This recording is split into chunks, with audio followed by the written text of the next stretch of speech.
Okay, so yesterday we studied some measures and index to measure economic development.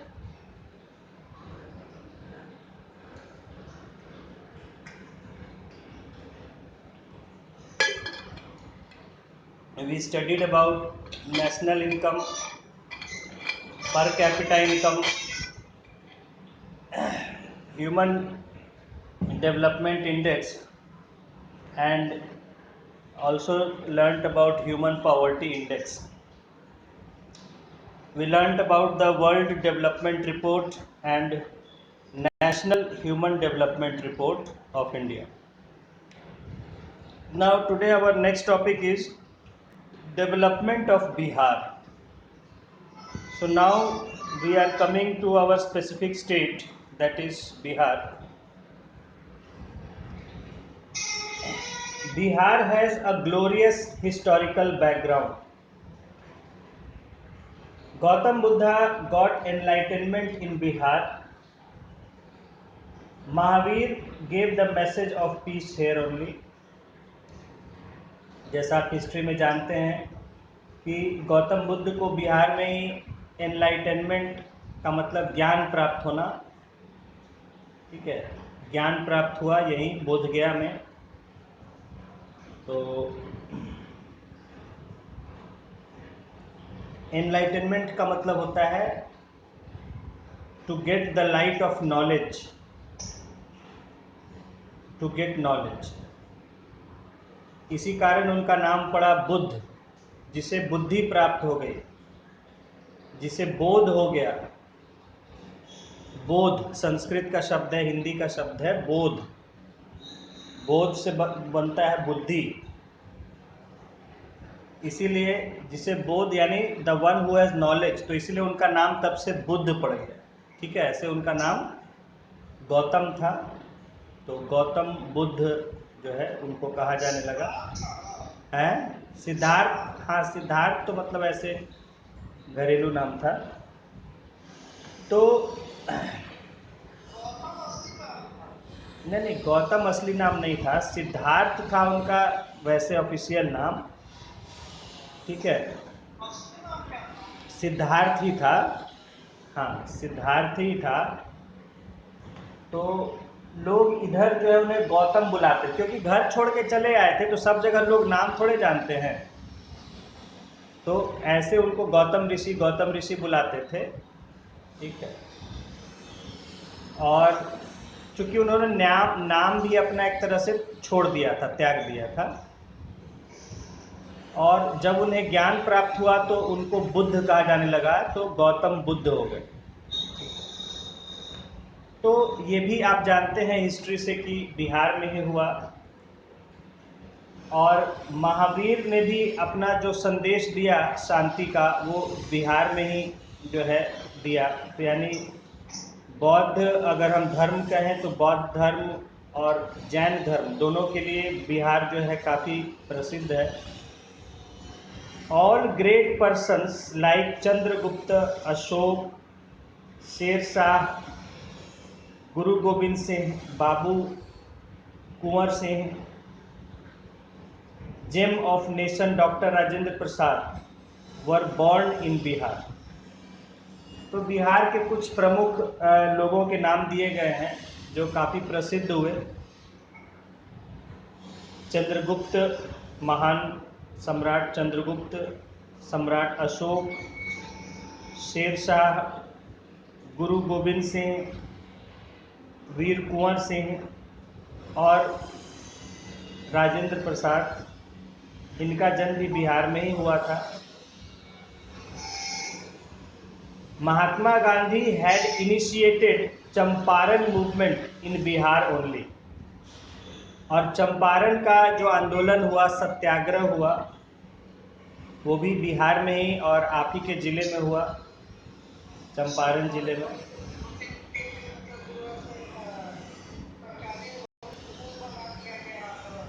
हाँ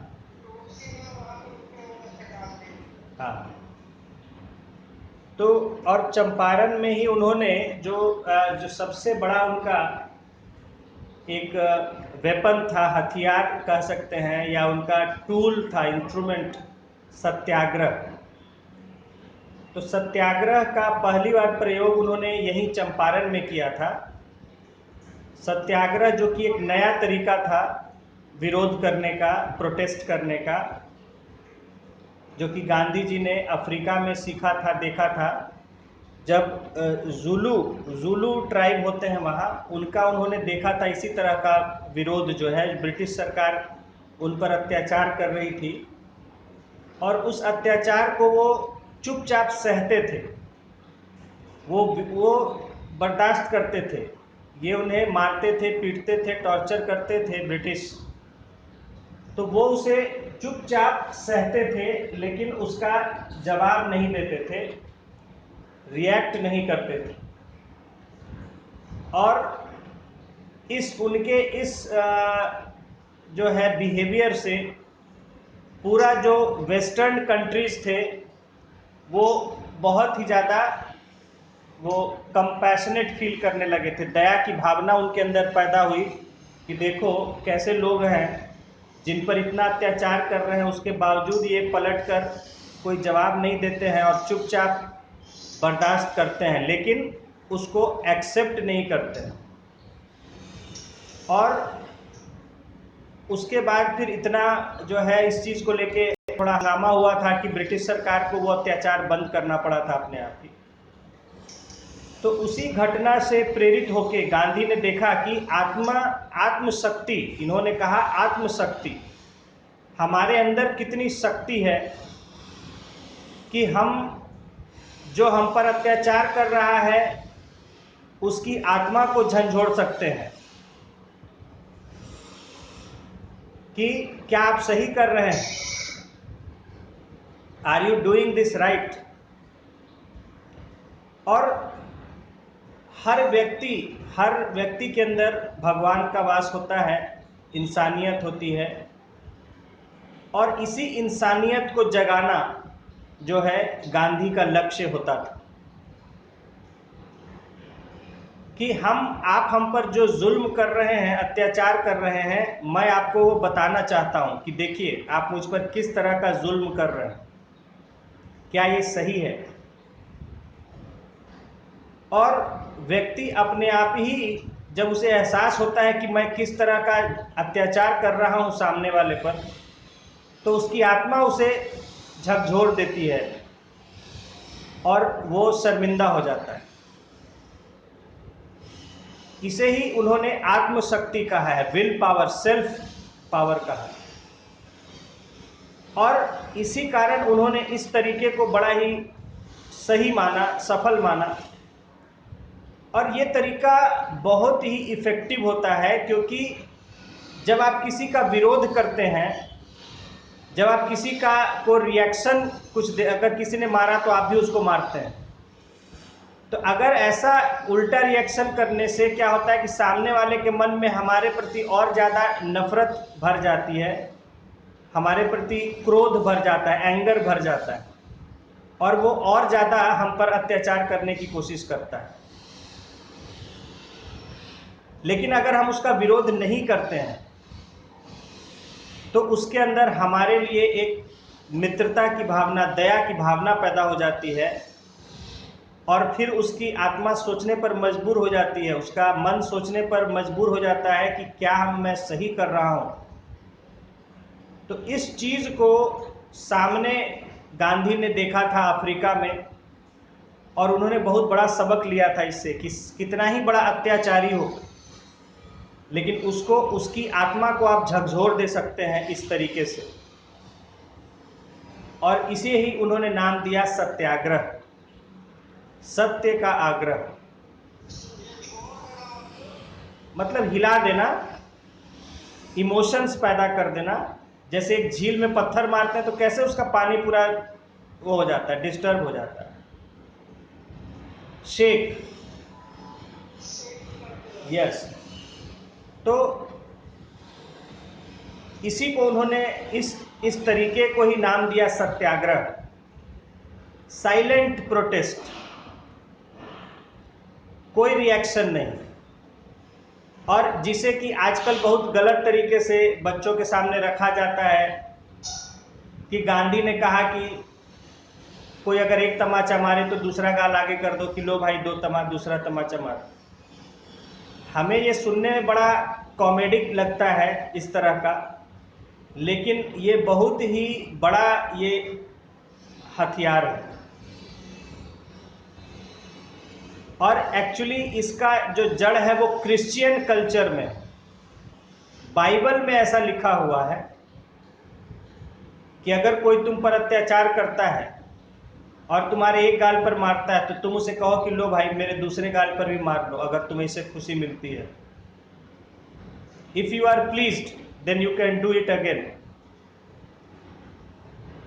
और Bible से कहीं ना कहीं गांधी ने इसको बाइबल में भी पढ़ा, देखा था इस बात को, और फिर उन्होंने जुलू लोगों का जो प्रोटेस्ट देखा। तो गांधी बहुत ही समझदार थे, बहुत ही उनका एक्यूट जो है रीडिंग था समाज का, बड़ी तीक्ष्ण उनका समझ थी। तो उन्होंने इसीलिए ऐसा तरीका चुना जो कि बाइबल में दिया गया था, क्योंकि वेस्टर्न लोग बाइबल से ही प्रेरित होते हैं। तो जो तरीका बाइबल में दिया गया था, या जो तरीका वहाँ के लोगों का जिस तरह की सोच थी, उस तरह से उन्होंने इस सत्याग्रह को ही चुना अपना हथियार के रूप में। और पहली बार इसका प्रयोग करके उन्होंने जब चंपारण में देखा तो उन्होंने सोचा कि इसका प्रयोग किया जाए, देखा जाए, और उन्होंने चंपारण में इसका पहला प्रयोग किया था। तो आपसे कई बार क्वेश्चन आता है कि सत्याग्रह का फर्स्ट यूज कहाँ किया गया था, तो चंपारण में किया गया था, और इसीलिए चंपारण मूवमेंट को चंपारण सत्याग्रह भी कहते हैं। तो चंपारण जो कि हमारे बिहार का काफ़ी प्रसिद्ध रहा, क्योंकि यहीं से गांधी के जो है आंदोलन की शुरुआत हुई थी। गांधी का जितना भी आगे उन्होंने आंदोलन किए, उसकी शुरुआत उनके काम की यहीं चंपारण से हुई थी। लोकनायक Jayaprakash had given the slogan of total revolution। आगे चल के जो है यही लोकनायक जयप्रकाश नारायण जो बिहार के नेता रहे, और इंदिरा गांधी जी का जब प्रधानमंत्री का समय था 1970 के आसपास का, तो तब उन्होंने यहाँ संपूर्ण क्रांति का घोषणा किया था। इंग्लिश में उसे टोटल रिवॉल्यूशन, संपूर्ण क्रांति। जब इंदिरा गांधी के विरोधी शक्तियां जो थे राजनीति में, उन्होंने जो है सोचा कि इनकी सरकार गिराना है, और जो भी हो, मतलब राजनीति में हम नहीं जाएंगे, लेकिन जयप्रकाश नारायण को उन्होंने कहा कि आप हमारा लीडरशिप करिए, और जयप्रकाश तैयार हो गए। हालांकि इंदिरा गांधी ने उन्हें समझाया कि ये ठीक नहीं है, लेकिन ठीक है, व्यक्ति लोग सब अपने अपने सोच के हिसाब से काम करते हैं। तो जयप्रकाश जी ने इंदिरा का विरोध करना सही समझा, जबकि जयप्रकाश जी का बहुत सम्मान करती थी इंदिरा गांधी।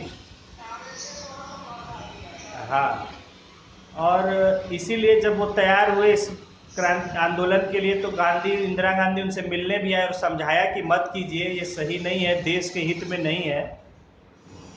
लेकिन अब जो भी हो, तो उस समय उन्होंने ही ये स्टार्ट किया। तो उन्होंने नारा दिया था संपूर्ण क्रांति, और वही संपूर्ण क्रांति के नाम पर जो है देखिए आप, संपूर्ण क्रांति एक्सप्रेस ट्रेन चलती है।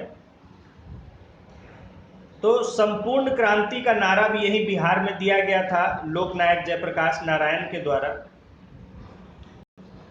Folk singer Bhikhari Thakur was also born in Bihar, और बिहार के एक नामी लोक कवि, फोक सिंगर, फोक पोएट रहे भिखारी ठाकुर, जो कि गरीब लोगों की, ग्रामीण लोगों की जो है समस्याओं पर कविता लिखते थे, गाते थे, और बिहार में काफ़ी प्रसिद्ध हुए भिखारी ठाकुर। तो ये तो कुछ इतिहास हुआ बिहार का। But today Bihar has become a victim of various problems. लेकिन कहा जा रहा है कि आज जो है बिहार कई समस्याओं का शिकार हो चुका है। There is problem of poverty, unemployment, corruption and violence prevalent in Bihar. Bihar में आज जो है गरीबी, बेरोजगारी, भ्रष्टाचार और हिंसा ये काफ़ी ज़्यादा बढ़ गया था। अभी तो थोड़ा कम हुआ है। ये भी हमें अपने मुख्यमंत्री को इसका और अधिकारियों को इसका तारीफ देना चाहिए, श्रेय देना चाहिए, क्रेडिट देना चाहिए कि आज के डेट में मतलब पिछले कुछ सालों में, हालांकि बीच में थोड़ा सा फिर बढ़ गया था क्राइम वगैरह, लेकिन लगभग पिछले 10 सालों में हमारे यहाँ जो है सिचुएशन, हालात काफ़ी सुधार हुए हैं। गरीबी कम हुई है, बेरोजगारी कम हुई है, भ्रष्टाचार कम हुआ था और हिंसा भी काफ़ी कमी आई थी। Bihar is in a miserable condition in spite of its abundant and rich resources. Bihar अपने बहुतायत संसाधनों, रिसोर्सेस होने के बावजूद एक बुरी हालत में है। अच्छी हालत में तो नहीं कह सकते हैं, ऐसे आज के दौर में ठीक ठाक ही है, लेकिन हाँ बहुत जगहों पे काफ़ी अभी दिक्कतें हैं, लोगों को परेशानियां हैं, विकास की कमी है। तो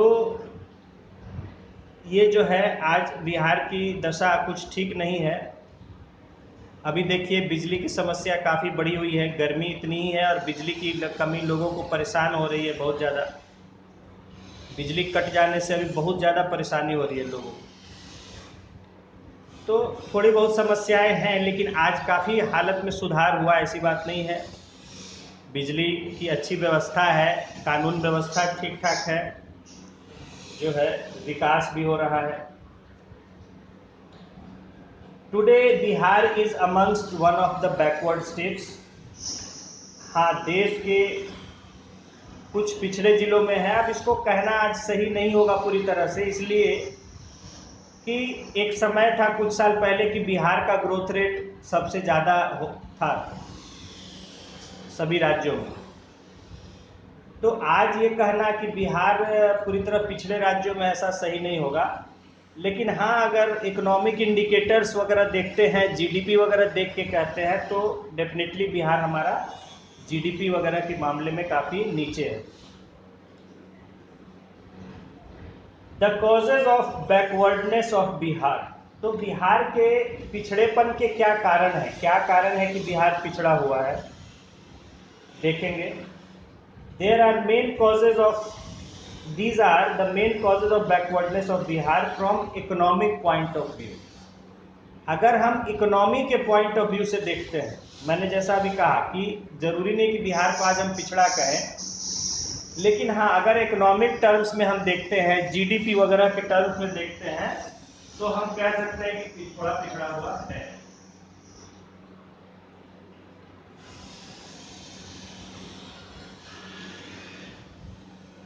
तो इकोनॉमी के नज़रिए से पिछड़ा हुआ कह सकते हैं। उसके कारण क्या है, देखिए सबसे पहला है जो कि इंडिया के लिए भी वही कारण है, बिहार के लिए भी वही कारण है, दैट इज द पॉपुलेशन,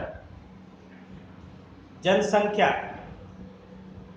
सबसे पहला फैक्टर, क्योंकि बर्डन सबसे पहला यही आ जाता है, जनसंख्या। तो इंक्रीजिंग रेट ऑफ पॉपुलेशन, हमारी जनसंख्या जो तेजी से बढ़ रही है, वो हमारे पिछड़ेपन का पहला कारण है। कि हमारा जनसंख्या बहुत है, तो उसके कारण हर चीज़ के में को बहुत ज़्यादा लोगों में बट जाती है, तो उसका जो अवेलेबिलिटी होता है बहुत कम हो जाता है, एक आदमी को बहुत कम मिल पाता है। देखिए population is increasing very rapidly in Bihar. अच्छा, पहले पॉइंट्स देख लेते हैं। The causes of backwardness of Bihar आपको पॉइंट्स में दे दिया गया है। Number 1 increasing rate of population, number 2 lack of infrastructure. Infrastructure कहते हैं जो बेसिक फैसिलिटीज होती है जिस पर इकोनॉमी चलती है, जैसे ट्रांसपोर्ट यानी रोड, सड़क, रोड, ब्रिजेस, रेलवेज, ठीक है। हाँ, उसके बाद इलेक्ट्रिसिटी है, बेसिक इकोनॉमिक फैसिलिटीज।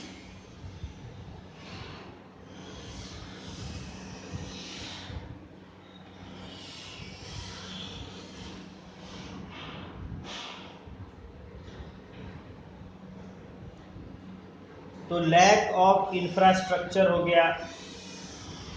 इंफ्रास्ट्रक्चर को भी हम लोग डिटेल में आगे समझेंगे, उसको समझना बहुत ज़रूरी है। हाँ हाँ, आज के डेट में काफ़ी ज़रूरी है हमें समझना, तो समझेंगे आगे डिटेल में। अभी आपको इतना बताए कि जो बेसिक फैसिलिटीज़ होता है इकोनॉमी का, जिसके कारण इकोनॉमी ठीक से चल पाती, तो जिसमें सबसे पहले आती है रोड, सबसे इम्पोर्टेंट है रोड, फिर है बिजली, ठीक है, पावर। चलिए देखेंगे आगे। हाँ, रोड हो गया, रेलवेज हो गया। रोड का मतलब है ट्रांसपोर्ट, तो किसी भी तरह का, चाहे रोड्स हो, रेलवेज हो, एयरवेज हो, वाटरवे हो, मेट्रो हो, और फिर हो गया इलेक्ट्रिसिटी। चलिए अभी इतना ही। सेकेंड पॉइंट था lack of infrastructure. Third point है डिपेंडेंस ऑन एग्रीकल्चर।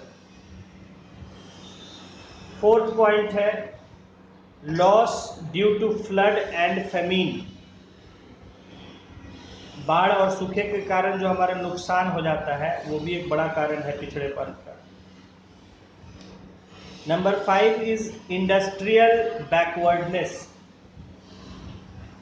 इंडस्ट्री का पिछड़ा होना, यानी इंडस्ट्री में पुराना टेक्नोलॉजी का इस्तेमाल होना, पुराना तरीक़ों का इस्तेमाल करना, पुराना आदमी होना जो पुराना पहले का सीखा हुआ आदमी है, नए आदमी नहीं है, तो दिस इज इंडस्ट्रियल बैकवर्डनेस।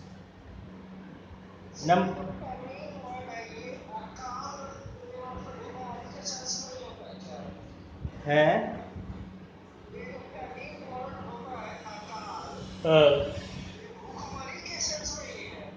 हाँ, देन पॉवर्टी, गरीबी। Number 7 is poor legal system, यानी हमारी जो कानून व्यवस्था है वो जो है अच्छी नहीं है। तो ये तो सच्चाई है कि कानून व्यवस्था अच्छी नहीं है। कानूनों को न तो लोग जानते हैं और न लोग पालन करते हैं। तो कानून कोई नहीं पालन करता है, चाहे लोगों की बात हो, चाहे अधिकारियों की बात हो, प्रशासन की बात हो, कानून का जो है धज्जी उड़ा रहता है। And 8 is lack of able administration. अच्छे प्रशासन की कमी। अभी नहीं कह सकते हैं हमारा प्रशासन अब ठीक है, तो आज के डेट में हमारा प्रशासन काफ़ी मुस्तैद है, but these 8 points are the main reasons behind the backwardness of Bihar. तो इसको हम समझेंगे। Number 1 is increasing rate of population. ये आप समझ चुके हैं, कई बार पढ़ चुके हैं कि पॉपुलेशन जितना ज़्यादा होगा उतना हमारा बर्डन, बोझ हम पर उतना होगा। हर किसी को हमें खिलाना होगा, उसकी देखभाल करनी होगी, उसकी शिक्षा की व्यवस्था, उसका हम पर्सनल उसके लिए सब साफ सफाई, देख रेख, ठीक है, पानी की उपलब्धता, उसके लिए स्कूल एजुकेशन की फैसिलिटी, सिक्योरिटी की तो मतलब हर चीज़ की, जो क्योंकि जितना पॉपुलेशन होगा उतना ज़्यादा आपको व्यवस्था करना पड़ेगा। Population is increasing very rapidly in Bihar, because of which resources of development are exhausted in the fulfillment of their needs and requirements। तो कहा जा रहा है कि जो भी हमारे पास रिसोर्सेज है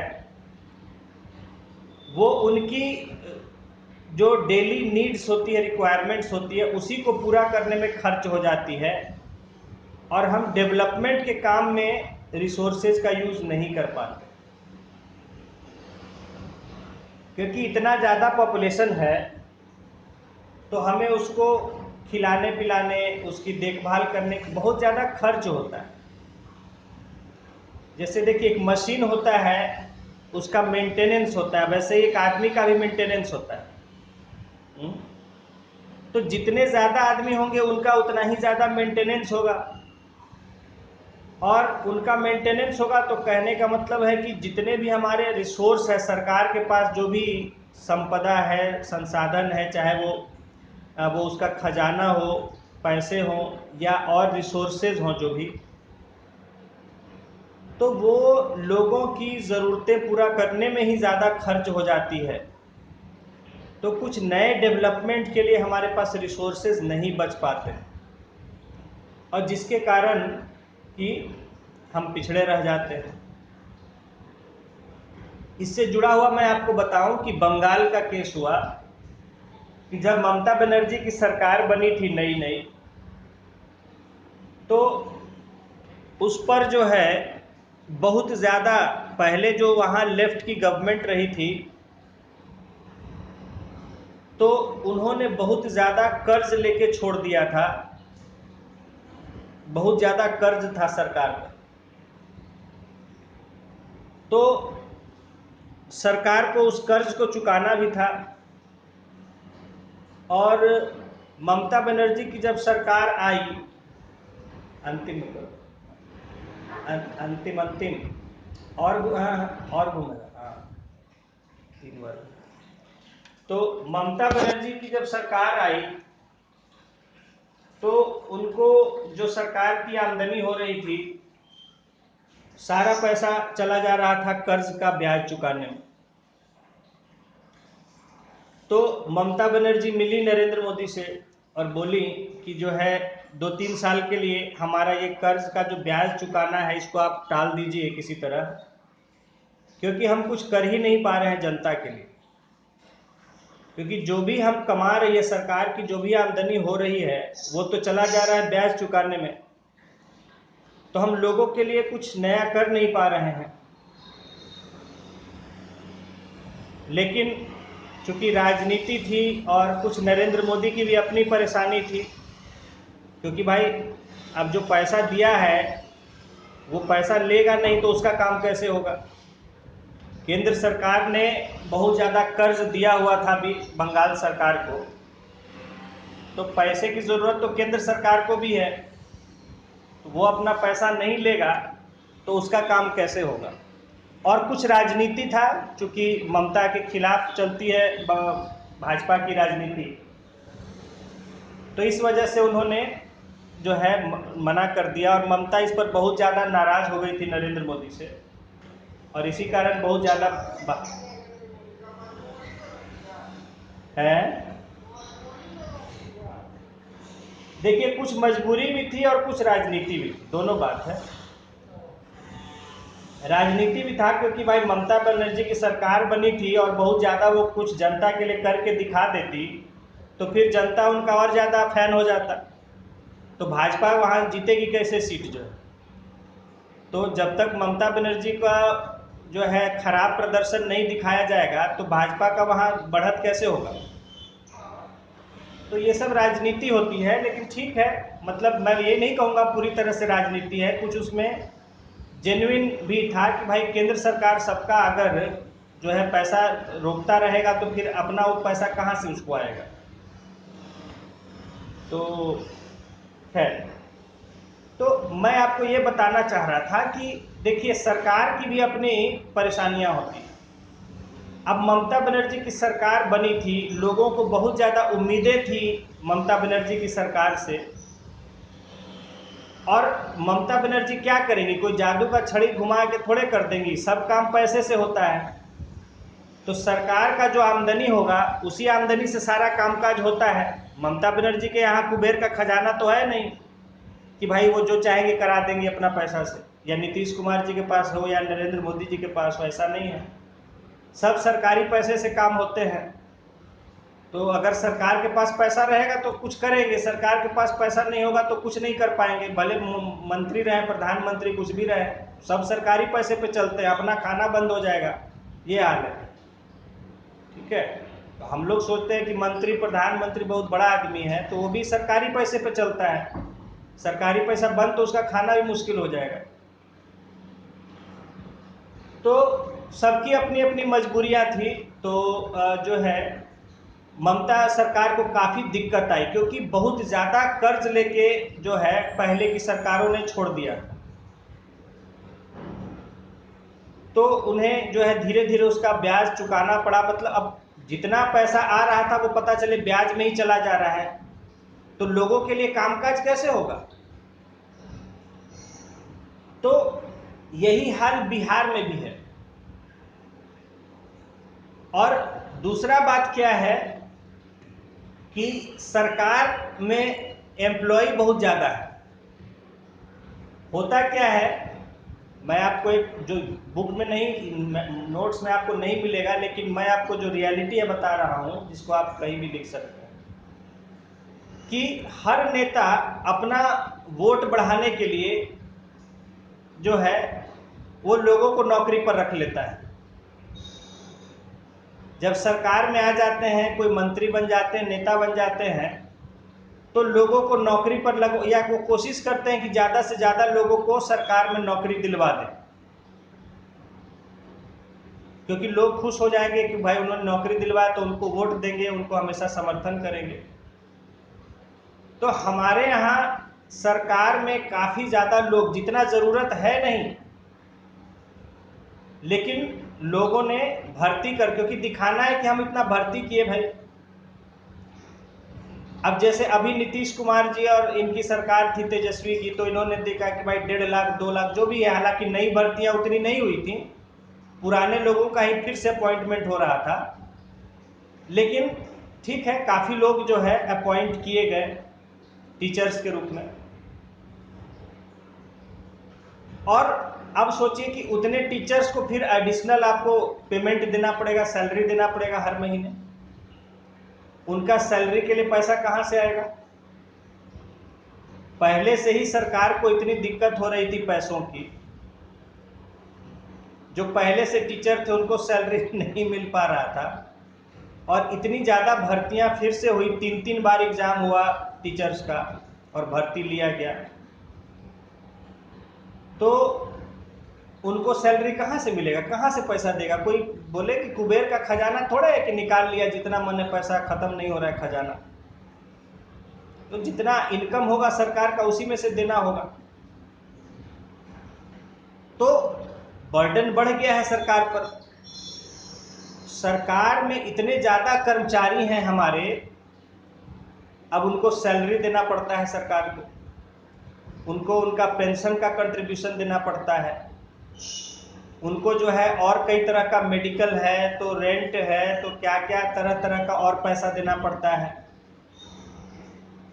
और ये उसको जो है आपके देना पड़ेगा जब तक वो रिटायर होगा, और पुराने लोगों को रिटायरमेंट के बाद भी पेंशन वगैरह है जो भी है। तो आपको मैंने देखिए बजट पढ़ाया था, इकोनॉमिक सर्वे कराया था डिटेल में।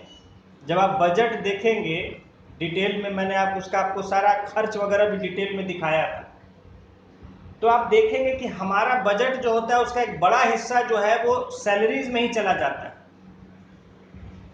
लोगों को तनख्वाह देने में, जो कर्मचारी हैं, अधिकारी हैं, जो भी जितने लोग सरकार में हैं, उन सब की तनख्वाह वगैरह देने में, तनख्वाह पेंशन जो भी है, उसी में सरकार का बड़ा, ये बजट का एक बड़ा हिस्सा चला जाता है।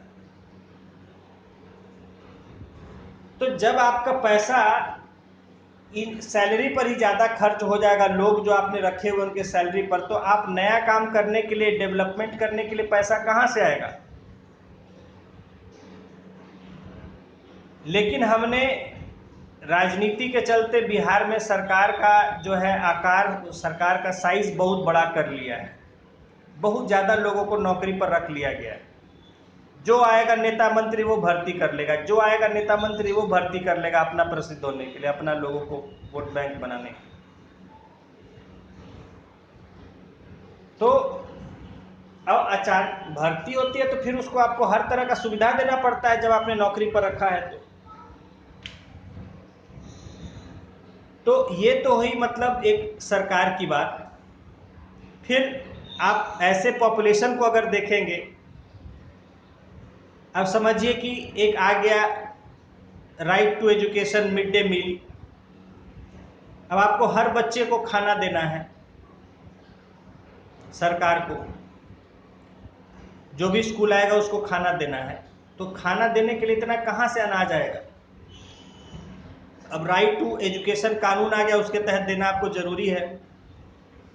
आज तो स्कूलों में बच्चों को इतनी ज़्यादा फैसिलिटी दी जा रही है, उनको खर्च हो रहा है, काफ़ी कुछ खर्च हो रहा है बच्चों पर, ऐसा नहीं है आज के समय में शिक्षा के क्षेत्र में।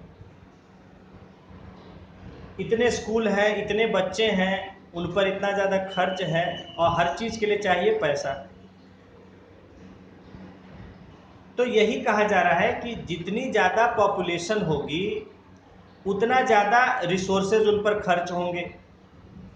आपको हॉस्पिटल सुधार रहे हैं, हॉस्पिटल में थोड़ा खर्च हो रहा है, हॉस्पिटल को सुधार करने में हमें बड़ा अच्छा लगता है कि हाँ भाई हॉस्पिटल में इतना सुधार हो गया। आप देखिए जाके, मैं बताता ही हूँ आपको कि आप बड़े अच्छे हॉस्पिटल में जाइए, इतने एसी लग गए हैं, हर तरह का कंस्ट्रक्शन हो रहा है, लोगों को बैठने के लिए पंखे लग रहे हैं कि भाई गर्मी में नहीं, लोगों को बैठने के लिए वेटिंग रूम में पंखे रहे, डॉक्टरों को एसी रहे, हर तरह का सुविधा रहे। तो ये सब बहुत पैसा खर्च होता है, आसानी से नहीं होता।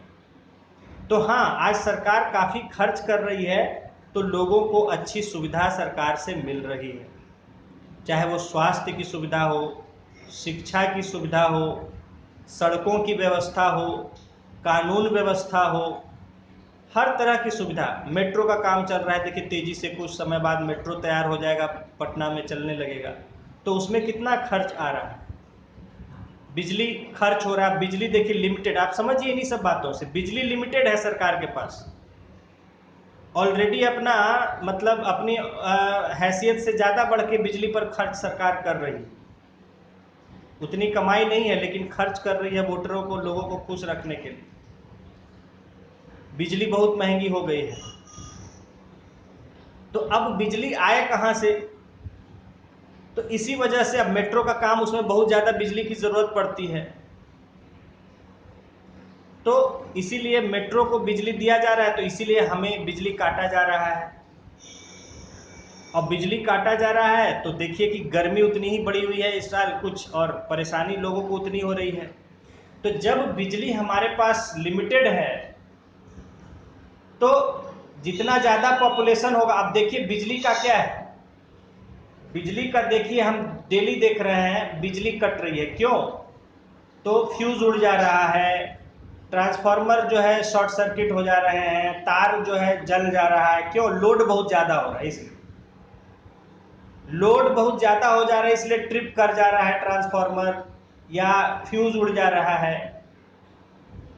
अब लोड क्यों ज़्यादा हो रहा है? क्योंकि पॉपुलेशन ज़्यादा है, हर किसी को आराम चाहिए भाई, हर किसी को पंखा चलाना है, हर किसी, आज इतना ज़्यादा लोग पंखा, कूलर, एसी जितना ज़्यादा पॉपुलेशन होगा उतना ज़्यादा लोग पंखे इस्तेमाल करेंगे, उतना ज़्यादा कूलर या एसी इस्तेमाल करेंगे।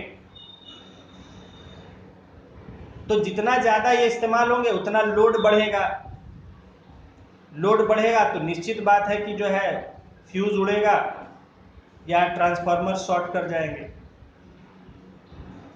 तो इसीलिए बिजली का जो बार बार कट रहा है, लोग परेशान हो रहे हैं कि बिजली कट रहा है बार बार। बिजली इसलिए कट रहा है कि जैसे ही बिजली आता है सब लोग अपना अपना एसी, और ये है, मैंने कई बार समझाया कि कोई भी चीज़ को समझदारी से यूज़ करना चाहिए, फिजूल खर्ची करके यूज़ नहीं करना चाहिए। अब एसी है हमारे पास, तो एसी को हम दम बिल्कुल चिल करके सोए कि लगे कि जब फ्रीजर में सो रहे हैं, जरूरी है? आप नॉर्मल कूलिंग में करके सोएं कि हाँ आरामदेह है, सोने लायक है। लेकिन जिसको भी एसी है वो एकदम फुल कूल करके सोचता है कि एसी का तो मजा लो भाई, पैसा लगाए हैं। तो पूरा अब उसमें क्या है कि पावर कंजम्पशन बहुत ज्यादा हो जाता है, तो उतनी बिजली कहां से आएगी? भले आप बिजली बिल दीजिएगा, वो बात सही है, लेकिन उतनी बिजली सरकार के पास है ही नहीं, तो देगी कहां से? तो जब लोड बढ़ जाएगा, बिजली उतना है नहीं, तो नेचुरल है कि दिक्कतें आएंगी, लाइट कटेगी। तो जैसे मैंने बिजली का उदाहरण दिया आपसे, स्कूलों में देखिए क्या समस्या हो रही है, गर्मी इतनी ज्यादा है, एक एक क्लास में, अब आप जाइए गवर्नमेंट स्कूल्स में जाइए, गिने हुए कमरे हैं, गिने चुने क्लासरूम हैं, एक एक क्लासरूम में पता चले कि दो दो क्लास को बिठाना पड़ता है। एक ही क्लासरूम में, एक ही रूम में दो क्लास बैठती है, एक तरफ बैठेंगे 5th क्लास, एक तरफ बैठेंगे 6th क्लास। और ये हाल है कि दो दो टीचर, एक तरफ का टीचर 5th क्लास को पढ़ा रहा है, एक तरफ का टीचर 6th क्लास को पढ़ा रहा है। हाँ अभी भी हो रहा है, हाँ अभी भी हो रहा है, मैं बता रहा हूं, क्योंकि क्लासरूम है नहीं, तो उतनी क्लास कहां से लगेंगे? और बच्चे इतने ज्यादा हैं, क्लास है नहीं बैठने की, तो बच्चे भीड़ बढ़ जा रही है, गर्मी इतनी हो रही है, लाइट नहीं रह रहा है, टीचर परेशान है। बच्चे देखिए, कल एक जगह बहुत ज्यादा बच्चे बेहोश हो गए थे गर्मी से, तब जाके कल डिसीजन हुआ है कि नहीं जो है स्कूलों को बंद रखा जाए, अभी पढ़ाने का काम नहीं होगा, लेकिन टीचर्स को जाना है। तो अभी स्कूल एक हफ्ते के लिए 8 तारीख तक बंद कर दिए गए हैं, मतलब बच्चों को नहीं जाना है। जितने भी स्कूल, कोचिंग इंस्टीट्यूट वगैरह सब बंद कर दिए गए हैं। कल का ये शाम का न्यूज़ है। हाँ, तो प्राइवेट हो, गवर्नमेंट स्कूल, स्कूल्स हो, कोचिंग इंस्टीट्यूट हो, सबको अभी 8 तारीख तक बंद रहने का कहा गया है, क्योंकि इतनी ज़्यादा गर्मी है। हमारी तो मजबूरी है, हम क्या कहें, हमको मन नहीं हो रहा है, इसी हालत में हम पढ़ा रहे हैं कि क्या कहें इतना। और एक्चुअली ह्यूमिडिटी के कारण ज़्यादा परेशानी, गर्मी से उतनी परेशानी नहीं है। गर्मी तो रहता तो कोई दिक्कत नहीं था, लेकिन ह्यूमिडिटी के कारण जो है इरिटेशन बहुत ज़्यादा हो जाता है। तो अब समझ सकते हैं कि स्कूलों में, मैंने पूछा कि भाई पंखों, तो कहे कि हाँ दो दो पंखे लगे हुए हैं, क्योंकि बड़े बड़े क्लासरूम भी बड़े बड़े होते हैं, बच्चे उसमें काफ़ी बैठे रहते हैं, 90-90, 100-100 बच्चे बैठ रहे हैं, तो बच्चों के बैठने से भी इतनी गर्मी हो जाती है, और उसमें लाइट कट जाती है, पंखा नहीं चलता है, चलता भी है। देखिए ये सब व्यवस्था करने में खर्च आता है, और इतने ज़्यादा अब स्कूल बन चुके हैं, काम कर रहे हैं, बच्चे भी आ रहे हैं, टीचर भी अब अपॉइंट हो गए हैं, जा रहे हैं, तो खर्च तो लगेगा। तो जितना ज़्यादा समझ सकते हैं कि जितने बच्चे होंगे उतना सरकार का खर्च होगा, उतनी बिजली की ज़रूरत होगी, उतना जो है इंफ्रास्ट बिल्डिंग का ज़रूरत होगा, बेंच डेस्क का ज़रूरत होगा, क्लासरूम का ज़रूरत होगा, पानी की व्यवस्था की ज़रूरत होगा। अब आपको मैं बता रहा हूँ कि स्कूल में जाती है मैडम, वहाँ पानी की हालत 2-3 महीने से खराब थी, मोटर खराब हो गया था, जो कि पानी का एकमात्र जरिया था, और वो बिगड़ गया था। अब उसको बनवाने वाला, मुजफ्फरपुर शहर जाने वाला कोई था नहीं, बनाने के लिए कोई तैयार नहीं, समय की भी कमी है, सबको भी काम भी करना है। तो 2-3 महीने से ये हाल था कि पानी की भारी समस्या, चापाकल चला के किसी तरह गुजारा चल रहा था। तो सोचिए कि एक स्कूल में पानी का कोई सोर्स नहीं रहे 1-1, 2-2 महीने, और मतलब क्या कहा जाए, किसको ब्लेम किया जाए।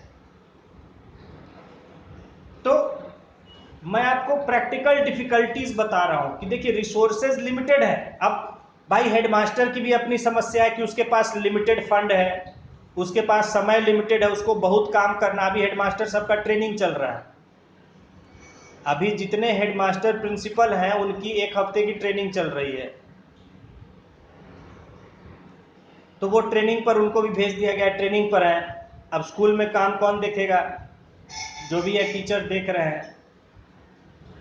वहाँ जो है मैं बताया आपको कि ऐसा ऐसा है, गर्मी से अब पानी की समस्या है।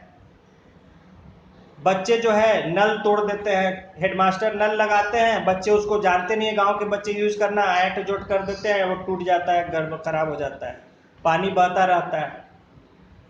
हम जाते थे कुछ दिन स्कूल, देखे कि मोटर, लोगों को समझ ही नहीं है, गांव के न टीचर जानते हैं न हेडमास्टर कुछ जानते हैं। तो मैंने देखा कि भाई मोटर चल रहा है, उसका करंट बहुत ज़्यादा ले रहा है। मैंने कहा कि देखिए आपका मोटर में कुछ प्रॉब्लम है, उसको दिखा लीजिए, देखिए जो मैं बता रहा था आपको अभी। लेकिन किसी को बात समझ में नहीं आई। मैंने कहा कि करंट बहुत ज़्यादा ले रहा है, इतना करंट नहीं लेता है। संजोग से मीटर पर मेरी नज़र गई, मैंने रीडिंग देखा तो देखा बहुत ज़्यादा करंट ले रहा है। तो मैंने कहा इतना करंट नहीं लेता है मोटर, तो आपका मोटर में कुछ दिक्कत हो रहा है, उसको चेक करा लीजिए, नहीं तो जल जाएगा। लेकिन कोई समझा नहीं उस समय, फिर हम जाना बंद कर दिए, नहीं गए, और वो लोग भी भूल गए। मोटर फिर जल गया, खराब हो गया। अब नया मोटर आया है, पहले तो उसको 2 महीने बनवाने के चक्कर में लोग परेशान रहे। फिर इलेक्शन अभी नज़दीक आ गया, इसके कारण फिर नया मोटर लाना पड़ा। अभी देखिए ये हाल है, जो इलेक्शन का दिन आ गया तब जाके लोगों का नींद टूटा है कि भाई अब तो रिपोर्ट देना पड़ेगा, फोटोग्राफ, सब लोग आ जाएगा, अधिकारी लोग आ जाएगा देखने। तो जल्दी जल्दी पतले पतले पाइप मंगा के किसी तरह टंकी को, अब मोटर की क्या है कि बोरिंग नहीं हो पाई है ठीक से, तो जो सप्लाई का पानी धीमे धीमे आता है उससे कोशिश किया जा रहा था उसको भरने का, टंकी को। अब दिक्कत यह है कि गांव वगैरह में जल्दी मतलब ये सब इलेक्ट्रीशियन मैकेनिक भी नहीं मिलते हैं।